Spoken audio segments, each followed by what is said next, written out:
On his blindness written by John Milton. നമ്മുടെ last വർക്കാണ് from last module 5 നിന്നുള്ള.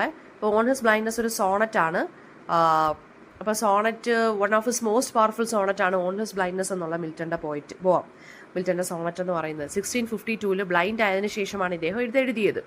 അപ്പോൾ ഞാൻ പറഞ്ഞല്ലോ, ഇദ്ദേഹം ഒരുപാട് റിലീജിയസ് സോണറ്റ്സ് ഒക്കെ എഴുതിയിട്ടുണ്ട്. ഒരു 19ഓളം റിലീജിയസ് സോണറ്റ്സ് അല്ലെങ്കിൽ ഹോളി സോണറ്റ്സ് ഇദ്ദേഹം എഴുതിയിട്ടുണ്ട്. അതിനകത്ത് വരുന്നതാണ് ഈ ഓൺ ഹിസ് ബ്ലൈൻഡ്നെസ് എന്നുള്ള ഈ ഒരു പോം. ഇതൊരു പെട്രാർക്കൻ സോണറ്റ് ആണ്. 14 ലൈൻ സോണറ്റ് എന്ന് വെച്ചാൽ എന്താണ്? 14 വരി കവിതയാണ്. അപ്പോൾ ഇതിനെ നമുക്ക് ഒക്ടേവ് എന്നും സെസ്റ്ററ്റ് എന്നും ഡിവൈഡ് ചെയ്യാം ഈ ഒരു സോണറ്റിനെ. അപ്പോൾ ഇത് മിൽട്ടന്റെ ഇന്നർ സ്ട്രഗിളിനെയാണ് കാണിക്കുന്നത്. അതായത് ഐസൈറ്റ് ഇല്ലാതെ ഇദ്ദേഹത്തിന് എങ്ങനെ ഗോഡിനെ സെർവ് ചെയ്യാൻ പറ്റും, ഇദ്ദേഹത്തിന്റെ മെയിൻ ടൂൾ എന്ന് പറയുന്ന റൈറ്റിംഗ് ആണ്, അത് നഷ്ടപ്പെടുമോ എന്നൊക്കെയുള്ളൊരു ഭയത്തിലാണ് ഇദ്ദേഹം ഇത് എഴുതിയിരിക്കുന്നത് കേട്ടോ. അപ്പോൾ ഫസ്റ്റ് 1 to 8 ലൈൻസിനെയാണ് നമ്മൾ ഒക്ടേവ് എന്ന് വിളിക്കുന്നത്. അപ്പോൾ മിൽട്ടൺ തുടങ്ങുന്നതെന്ന് വെച്ച് കഴിഞ്ഞാൽ ഇദ്ദേഹത്തിന്റെ ബ്ലൈൻഡ്നെസ് ആയല്ലോ, കണ്ണ് ബ്ലൈൻഡ് ആയതല്ലോ. അപ്പോൾ അതിലുള്ള ഡീപ്പ് സോറോയിൽ നിന്നാണ് സ്റ്റാർട്ട് ചെയ്യുന്നത്. ആൻഡ് അധികം ഓൾഡ് ആവാതെയാണ് ഇദ്ദേഹത്തിന് ഈ ബ്ലൈൻഡ്നെസ് കിട്ടിയത് 1652. അപ്പോൾ ഇവിടെ ലൈറ്റ് എന്ന് ഇപ്പം ഈ ഒരു സ്റ്റാൻസയ്ക്കകത്ത് അല്ലെങ്കിൽ ലൈൻസ് 1 to 8 അദ്ദേഹം ഒരു ലൈറ്റിനെ കുറിച്ച് റെഫർ ചെയ്യുന്നുണ്ട്. അത് ഫിസിക്കൽ ഐസൈറ്റിനെയോ ആണ്, പോയറ്റിക് ടാലന്റിനെയോ ആണ്. ആൻഡ് അദ്ദേഹം വറി ചെയ്യുന്നതെന്ന് വെച്ച് കഴിഞ്ഞാൽ അദ്ദേഹത്തിന്റെ ഗോഡ് ഗിവൺ ഗിഫ്റ്റ് ഉണ്ടല്ലോ, റൈറ്റിംഗ്, അതിപ്പോൾ യൂസ്ലെസ് ആയിട്ട് മാറിയല്ലോ എന്നുള്ളൊരു വിഷമാണ് ഇദ്ദേഹത്തിനുള്ളത്. ഹി ഫിയേഴ്സ് ദാറ്റ് ഗോഡ് എന്ന് പറയുന്നത് ഈ ടാലന്റ് ഗോഡിന് ഈ ഒരു ടാലന്റ് അദ്ദേഹം യൂസ് ചെയ്യണം എന്നായിരിക്കും ഗോഡ് എക്സ്പെക്ട് ചെയ്യുന്നത്. പക്ഷേ അദ്ദേഹത്തിന് പറ്റുന്നില്ല ബിക്കോസ് ഓഫ് ഹിസ് ബ്ലൈൻഡ്നെസ്. അപ്പോൾ ഇവിടെ ഒരു ആൻസൈറ്റിയുടെ ടോൺ, ക്വസ്റ്റനിങ് ഉണ്ട്, ഒരു സെൽഫ് ഡൗട്ടിങ് ഉണ്ട് അല്ലേ. അപ്പോൾ അതായത് ഇദ്ദേഹത്തിന്റെ ഗോഡ് വിചാരിക്കുമോ ഇനി ഇദ്ദേഹത്തിന്റെ ടാലന്റ് ഹൈഡ് ചെയ്യുവാണ്, അത് യൂസ് ചെയ്യുന്നില്ല എന്നുള്ളത്. ആ ഒരു ഫിയർ ഇദ്ദേഹത്തിന്റെ മനസ്സിലുണ്ട്, ഒരു പേഴ്സണൽ ഫെയിലിയർ ആയല്ലോ ഇദ്ദേഹം എന്നുള്ളത്. പക്ഷെ പിന്നെന്താണ്, ഇത് ഗോഡിന് ഡിസ്പ്ലീസിങ് ആയിട്ട് തോന്നുമോ, ഗോഡിന് അത് ഇഷ്ടപ്പെടാതിരിക്കുമോ ഇദ്ദേഹം ഇത് യൂസ് ചെയ്യുന്നില്ല എന്നുള്ളത്, ഈ ഒരു ടാലന്റ് എന്ന് പറയുന്നത് എന്നൊക്കെയുള്ളൊരു ഡൗട്ടാണ് ഇതിനകത്ത് പറയുന്നത്. ഇനി സെസ്റ്ററ്റ് എന്ന് പറയുന്ന ലൈൻസ് 9 to 14 പറയുന്നതെന്ന് വെച്ച് കഴിഞ്ഞാൽ പേഷ്യൻസ് എന്ന് പറഞ്ഞ ഒരു പേഴ്സോണിഫിക്കേഷൻ നടത്തുവാണ്. അതായത് ക്ഷമയെ ഇദ്ദേഹം ഇവിടെ ഒരു ക്യാരക്ടറെ പോലെ പറഞ്ഞേക്കുവാണ്. പേഷ്യൻസിനെ ഇദ്ദേഹം പേഴ്സോണിഫൈ ചെയ്ത് പറയുവാണ്. പേഷ്യൻസ് പറയുവാണെന്ന് ഗോഡിന് മാനിന്റെ ലേബറോ ഗിഫ്റ്റോ ഒന്നും വേണ്ട, because he is all powerful. True service to God എന്ന് പറയുന്നത് ഗ്രേറ്റ് വർക്ക്സോ ഒന്നും അല്ല, ഒബീഡിയൻസും അക്സെപ്റ്റൻസും ആണ് വേണ്ടുന്നത്. ഗോഡിനെ ഒബേ ചെയ്യുക, അക്സെപ്റ്റ് ചെയ്യുക.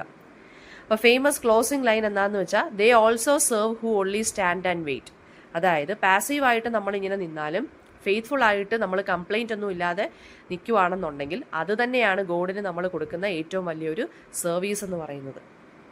അപ്പോൾ ഇവിടെ ശരിക്കും പറഞ്ഞാൽ വിഷമത്തിലാണ് ഈ ഒരു പോം സ്റ്റാർട്ട് ചെയ്യുന്നതെങ്കിൽ അവസാനം ഒരു കാം അക്സെപ്റ്റൻസിലാണ് ഇത് തീരുന്നത്. അപ്പോൾ മിൽട്ടന്റെ ആ ഒരു ഡീപ്പ് ഫെയ്ത്ത് ആണ് കാണിക്കുന്നത്. ഗോഡിന്റെ ജസ്റ്റിസിലുള്ള ട്രസ്റ്റാണ് ലാസ്റ്റ് 9 to 14 ലൈൻസിനകത്ത് കാണിക്കുന്നത്. അതായത് അദ്ദേഹത്തിനെ അതായത് പേഷ്യൻസ് എന്ന് പറയുന്ന ഒരു ക്യാരക്ടർ പോലെ ഇതിനകത്ത് പറയുവാണ്, ഗോഡിന് ആരുടെയും ലേബറോ ഗിഫ്റ്റോ ഒന്നും വേണ്ട, because God is all powerful. God ശരിയാണ് ഹ്യൂമൻ ബീങ്സിന് ഒരുപാട് ടാലൻസ് അല്ലെങ്കിൽ ഗിഫ്റ്റ് കൊടുത്തിട്ടുണ്ട്. അപ്പോൾ ട്രൂ സർവീസ് ടു ഗോഡ് എന്ന് വെച്ചാൽ അത് ഉപയോഗിക്കാതിരിക്കുന്നതല്ല, ഗോഡിനെ ഒബീഡിയൻ്റ് ആയിട്ടും ഗോഡിൻ്റെ വില്ല് അക്സെപ്റ്റ് ചെയ്യുക, അത്രയേ ഉള്ളൂ.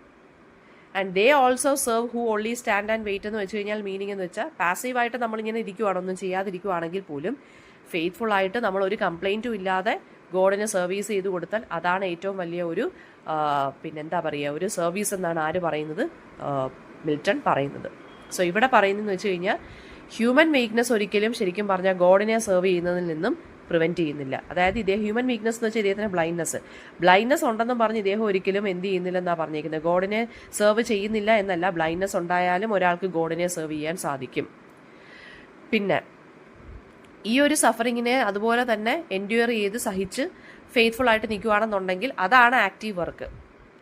പിന്നെ പോം എക്സ്പ്ലോർ ചെയ്യുന്നതെന്ന് വെച്ച് കഴിഞ്ഞാൽ ഗോഡിനെ സെർവ് ചെയ്യുന്നവർക്കാണ് കൂടുതൽ സഫറിങ് ഹാപ്പൻ ചെയ്യുന്നത്. ആൻഡ് ഗോഡിനെ സെർവ് ചെയ്യാന്ന് വെച്ച് കഴിഞ്ഞാൽ എന്താണ്, ഡിവൈൻ വില്ലിന് സബ്മിഷനായിട്ട് അല്ലെങ്കിൽ അക്സെപ്റ്റ് ചെയ്തിരിക്കുക. പിന്നെ മിൽട്ടന്റെ ജേണിയാണ് ഇതിനകത്ത് കാണിക്കുന്നത്. ഇതിനകത്തൊരു ബിബ്ലിക്കൽ റെഫറൻസ് ആണുള്ളത്, റെസ്പോൺസിബിലിറ്റിയെക്കുറിച്ചും ഗിൽറ്റിനെ കുറിച്ചും ഉണ്ട്. പിന്നെന്താണ്, നമ്മുടെ ഗിഫ്റ്റ് അൺയൂസ്, ഇപ്പം മിൽട്ടന്റെ ശരിക്കും പറഞ്ഞുള്ള ഒരു ഭയം എന്താണെന്ന് വെച്ച് കഴിഞ്ഞാൽ ഇദ്ദേഹത്തിന് ഗോഡ് കൊടുത്ത ഗിഫ്റ്റ് റൈറ്റിംഗ് ആണ്. അത് ടാലന്റ് ബ്ലൈൻഡ്നെസ് ഉള്ളതുകൊണ്ട് യൂസ് ചെയ്യാൻ പറ്റുന്നില്ല. സോ അതിൽ ദൈവത്തിന് എന്തെങ്കിലും ദൈവകോപം വരുമോ എന്നൊക്കെ ഉള്ളതാണ് ഇദ്ദേഹത്തിൻ്റെ ഒരു ഇതെന്ന് പറയുന്നത്. പക്ഷെ അങ്ങനൊന്നും അല്ല ദൈവമെന്നാണ് ഇദ്ദേഹം തന്നെ പറയുന്നത്. അപ്പോൾ ഫിസിക്കലി ബ്ലൈൻഡ് ആണെങ്കിലും മിൽട്ടന് സ്പിരിച്വൽ ഇൻസൈറ്റും ക്ലാരിറ്റിയും ഉണ്ടെന്നാണ് ഈ ഒരു പോം നമ്മളെ പഠിപ്പിക്കുന്നത്.